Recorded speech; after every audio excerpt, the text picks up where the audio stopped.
नमस्ते UPSC aspirants. Prelims 2026 दूर नहीं है और करंट अफेयर्स का हर दिन इंपॉर्टेंट है। आज हम डिस्कस करेंगे दो ऐसे हाई वोल्टेज टॉपिक्स जिनके एग्जाम में आने के चांसेस बहुत ज्यादा हैं। तो बिल्कुल फोकस के साथ चलिए आज के एनालिसिस को शुरू करते हैं। हमारा पहला टॉपिक है सुप्रीम कोर्ट का एक लैंडमार्क फैसला जो शेड्यूल्ड कास्ट स्टेटस से जुड़ा है। यह टॉपिक सीधे आपके जीएस पेपर 2 यानी पॉलिटी और सोशल जस्टिस के सिलेबस के दिल में बैठता है। आइए इसे डिकोड करते हैं और समझते हैं कि इसके क्या इंप्लीकेशंस हैं। तो आखिर खबर है क्या? बिल्कुल सिंपल शब्दों में सुप्रीम कोर्ट ने यह कंफर्म कर दिया है कि शेड्यूल्ड कास्ट का दर्जा सिर्फ हिंदू, सिख और बुद्धिस्ट कम्युनिटीज के लोगों को ही मिल सकता है। इसका सीधा मतलब यह हुआ कि अगर कोई एससी कम्युनिटी से आने वाला व्यक्ति इस्लाम या क्रिश्चियनिटी में कन्वर्ट होता है तो उसे एससी स्टेटस के तहत मिलने वाले बेनिफिट्स नहीं मिलेंगे। कोर्ट ने यहां कोई नया कानून नहीं बनाया बल्कि 1950 के पुराने ऑर्डर को ही बरकरार रखा है। तो चलिए थोड़ा पीछे चलते हैं इसकी हिस्ट्री में। यह सारी कहानी शुरू होती है 1950 के कॉन्स्टिट्यूशन ऑर्डर से। जब यह ऑर्डर ओरिजिनली आया था तब इसमें सिर्फ हिंदूज को ही शामिल किया गया था। सवाल उठता है क्यों? क्योंकि इस आरक्षण का मूल मकसद उन जातियों को न्याय दिलाना था जिन्होंने ऐतिहासिक तौर पर हिंदू समाज के अंदर असमानता और भेदभाव झेला था। बाद में 1956 में सिख्स को और 1990 में बुद्धिस्ट्स को इस लिस्ट में शामिल किया गया, क्योंकि माना गया कि कुछ हद तक कास्ट बेस्ड डिस्क्रिमिनेशन इन धर्मों में भी प्रवेश कर चुका था।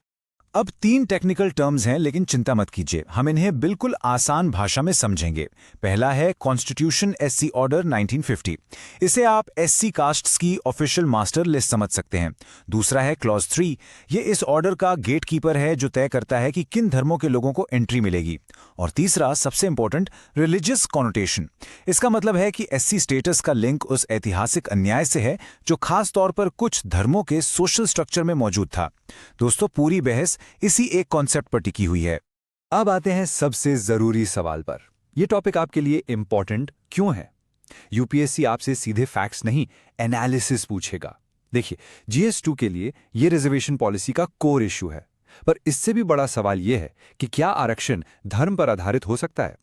यहां पर सेक्युलरिज्म यानी धर्मनिरपेक्षता और अफर्मेटिव एक्शन यानी सकारात्मक कार्रवाई के बीच एक टकराव दिखता है। इसमें फंडामेंटल राइट्स, खास करके आर्टिकल 15 और 16 का एंगल जोड़ दीजिए और यह बन जाता है एक परफेक्ट मेंस का क्वेश्चन। चलिए एक ऑफिसर की तरह इस फैसले को एनालाइज करते हैं। इसके पक्ष में तर्क यह है कि इससे रिजर्वेशन का जो मूल उद्देश्य था, ऐतिहासिक गलतियों को सुधारना, वो सुरक्षित रहता है। लेकिन इसकी सबसे बड़ी चुनौती क्या है? वो है उन दलित, क्रिश्चियंस और मुस्लिम्स का सवाल जो धर्म बदलने के बाद भी सामाजिक भेदभाव का सामना करते हैं। तो आगे का रास्ता क्या हो? देखिए, वे फॉरवर्ड हमेशा बैलेंस होना चाहिए। हवा में बातें नहीं, बल्कि एक comprehensive socio economic data collect करने की जरूरत है ताकि पता चल सके कि किस समुदाय को आरक्षण की जरूरत है। डेटा बैक्ड पॉलिसी ही इसका सही सोल्यूशन है। अब कुछ क्विक फैक्ट्स सीधे प्रीलिम्स के लिए, फटाफट नोट कर लीजिए। Point number 1, article 341। ये पावर किसको देता है एससी लिस्ट स्पेसिफाई करने की? प्रेसिडेंट को। पॉइंट नंबर 2, इस ऑर्डर का नाम और साल? Constitution SC order 1950। और पॉइंट नंबर 3, सबसे इंपॉर्टेंट, 2 कमिटीज के नाम, रंगनाथ मिश्रा कमीशन और सचर कमेटी। इन दोनों ने दलित, मुस्लिम्स और क्रिश्चियंस को भी एससी लिस्ट में शामिल करने की सिफारिश की थी। ये नाम बिल्कुल मत भूलिएगा। चलो एक छोटा सा टेस्ट हो जाए। जो हमने पढ़ा उसको अप्लाई करते हैं। सवाल है, शेड्यूल्ड कास्ट लिस्ट को स्पेसिफाई करने की पावर किसके पास है? ऑप्शंस हैं पार्लियामेंट, प्रेसिडेंट, एनसीएससी या मिनिस्ट्री। हमने अभी अभी प्रीलिम्स बूस्टर में आर्टिकल 341 डिस्कस किया था, याद आया? बिल्कुल सही, ये पावर है बी, प्रेसिडेंट ऑफ इंडिया के पास। ऐसे ही आपको फैक्ट्स को लिंक करना है। अब देखते हैं इस टॉपिक पर एक क्लासिक मेंस क्वेश्चन। ध्यान दीजिए, यह क्रिटिकली एनालाइज करने को कहा गया है। इसका मतलब है आपको दोनों पक्ष दिखाने हैं।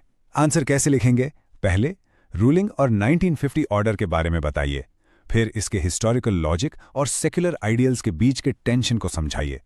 अपने आर्ग्यूमेंट को स्ट्रांग बनाने के लिए रंगनाथ मिश्रा कमीशन का जिक्र जरूर करें और आखिर में एक बैलेंस कंक्लूजन दें जिसमें डेटाबेस पॉलिसी रिव्यू की बात हो। ये एक कंप्लीट हाई स्कोरिंग आंसर बनेगा। चलिए अब हम अपने दूसरे टॉपिक पर चलते हैं जो यूपीएससी का एक एवरग्रीन फेवरेट है। एक ऐसा मुद्दा जो जीएस2 गवर्नेंस और जीएस4 एथिक्स दोनों पेपर्स के लिए बेहद जरूरी है। जी हां, हम बात कर रहे हैं करप्शन यानी भ्रष्टाचार की। तो क्या है फ्रंट पर लेटेस्ट अपडेट? हाल ही में करप्शन परसेप्शन इंडेक्स 2025 रिलीज हुआ है और सच कहूं तो नंबर्स आशाजनक नहीं है। 182 देशों में इंडिया की रैंक 91 है। हमारा स्कोर 100 में से सिर्फ 39 है, जो कि ग्लोबल एवरेज से भी कम है। और ये सिर्फ इंडिया की बात नहीं, रिपोर्ट बताती है कि पूरी दुनिया में करप्शन की स्थिति बिगड़ रही है। अच्छा, ये इंडेक्स जारी कौन करता है? यहाँ एक प्रीलिम्स का ट्रैप है। याद रखिएगा, ये वर्ल्ड बैंक या यूएन जैसी कोई बॉडी नहीं, बल्कि एक एनजीओ ट्रांसपेरेंसी इंटरनेशनल इसे रिलीज करती है। और एक बहुत जरूरी बात, ये इंडेक्स एक्चुअल करप्शन नहीं, बल्कि परसीव्ड करप्शन को मापता है। यानी एक्सपर्ट्स और बिजनेस कम्युनिटी के बीच करप्शन को लेकर क्या धारणा है। जिसका स्कोर 100 के पास, वो देश उतना साफ, और जिसका 0 के पास, वहां उतना ज्यादा करप्शन माना जाता है। इस टॉपिक से जुड़े 3 कीवर्ड समझ लीजिए जो आपके आंसर्स में वैल्यू ऐड करेंगे। पहला है पब्लिक सेक्टर करप्शन, आसान भाषा में सरकारी पद का निजी फायदे के लिए गलत इस्तेमाल। दूसरा है गवर्नेंस क्वालिटी, इसका मतलब है कि देश के कानून और संस्थाएं कितनी मजबूती से काम कर रही हैं।